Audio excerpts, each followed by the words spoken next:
Ladies and gentlemen, gather round, for we are about to embark on a wild journey and pay our respects to the one and only Ash Ketchum, the beloved Pokemon trainer from Pallet Town, who has captured the hearts of millions with his boundless determination and love for Pokemon.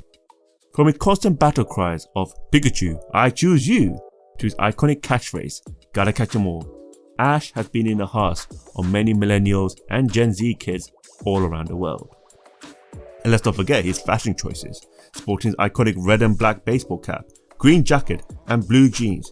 He was a true trendsetter, inspiring a generation of Pokemon fans to rock their own version of his outfit. So sit back and relax as we give our gratitude to Ash Ketchum for providing us with amazing adventures and crazy stories that's kept us entertained for years to come. And of course Pikachu.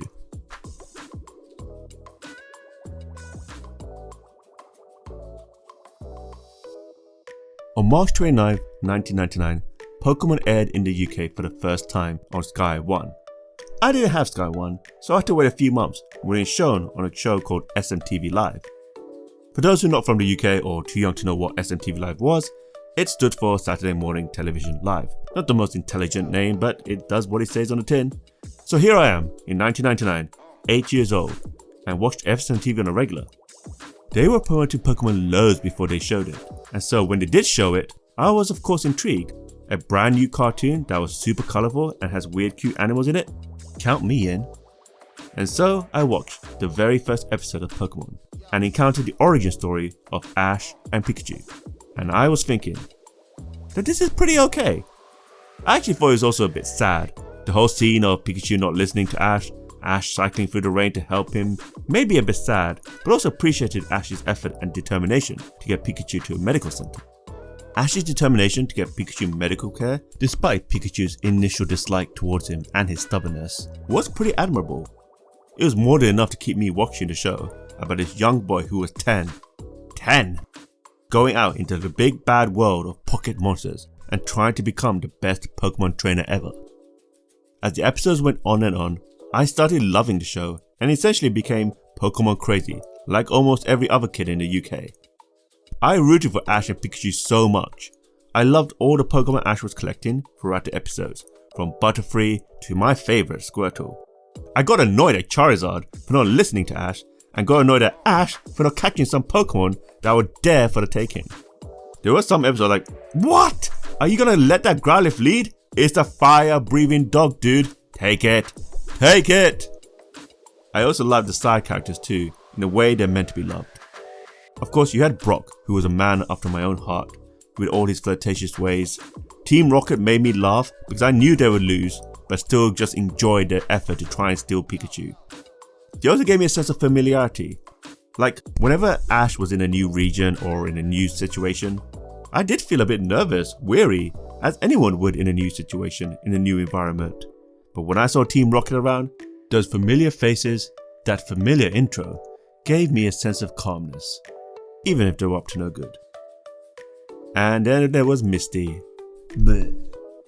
I think actually, looking back on it, they wrote her really well. Misty was pretty forward thinking in terms of female anime characters back then.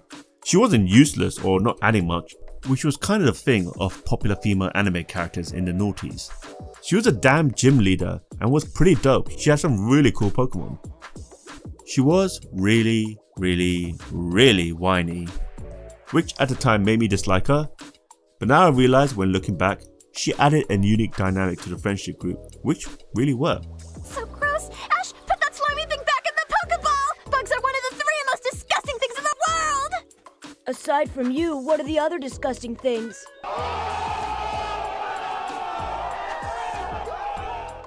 The writing of the show was perfect for a 9-year-old me. The cute and fun Pokemon that Ash and the crew would encounter were awesome, as they were also unique yet familiar with real-world animals. Well, most of them. Not sure what the real-life counterpart was for Ditto. Or even Abra. What was an Abra? Also remember, there was no internet at this time. Think about it. No internet, guys. Well, not domestically anyways. That came about like 2 years later. But basically, you couldn't look up any spoilers for upcoming episodes. And you didn't know all 150 or 151 Pokemon unless you bought a book. so you never knew which Pokemon would turn up in the next episode, which made it so exciting. The unpredictability is what made me hooked. Which Pokemon were they going to see? Where would Ash and the crew be? Which gym were they going to next? Is Gary going to make an appearance? Side note, I thought Gary was hilarious as a kid. He was an antagonist I enjoyed watching and made me laugh so much with his digs at Ash.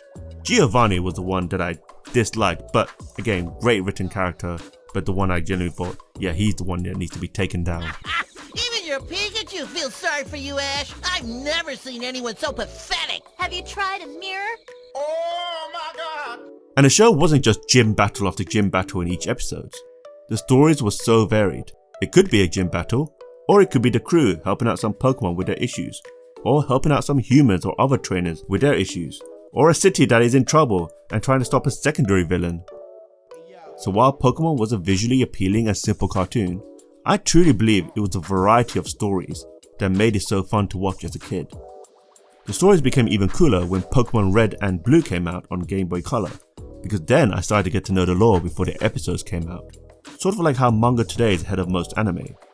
So when I played the game and completed a mission or a gym battle or encountered a character, and then I watched the anime, I would see if what I encountered in the game would come up in the anime, and if it did, I would pop. Like, oh my god, there's Team Rocket's HQ. Hey look, it's the Red Gyarados. Whoa, it's the episode where Ash fights Sabrina. Is that Bill? Pokemon was a great series, and to this day I look on the original Johto series with happy nostalgia. Ash was a very likable character with great morals, always sticking up for his friends and doing what's right whilst also having a fun sense of humour. If I could compare it to a more recent protagonist, it would be Aang from Avatar. Definitely a good but not a nice guy vibe. Not perfect, but you can get behind their principles no matter who you are. Also from a personal level, even though I'm not the same type of Asian as Ash, it was great to see a protagonist with black hair and tan skin. At the time, it wasn't as common, and Ash was certainly one of the first shown in Western television.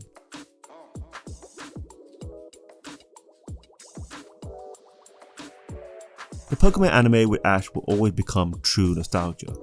One for the archives, a historical piece of art laid in a proverbial museum for animation.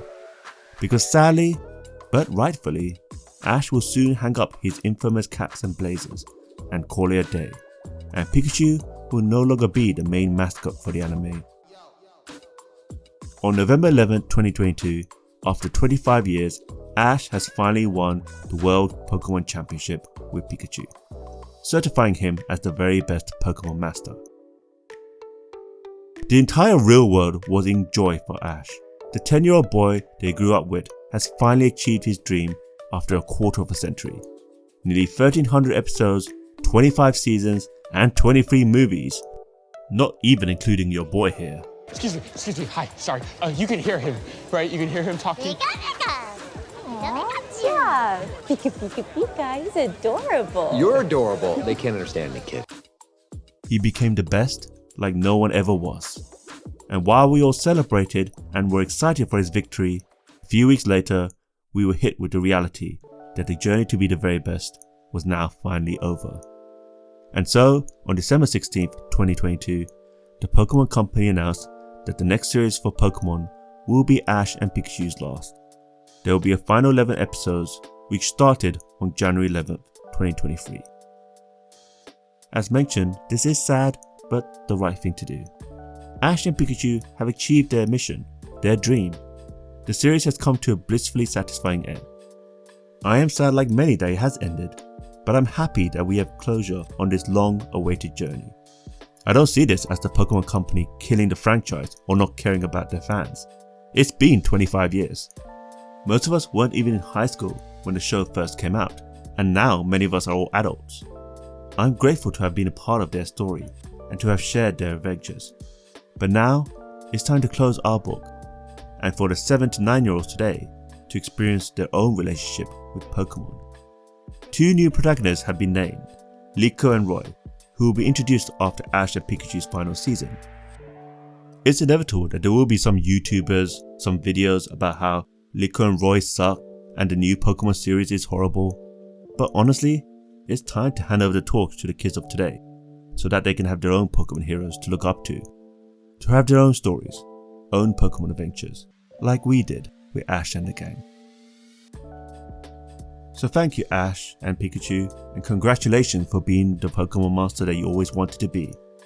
But along the way, you've also given us memories that will last a lifetime. So here's to you, providing us with endless laughter and reminding us it's never too late to chase our dreams.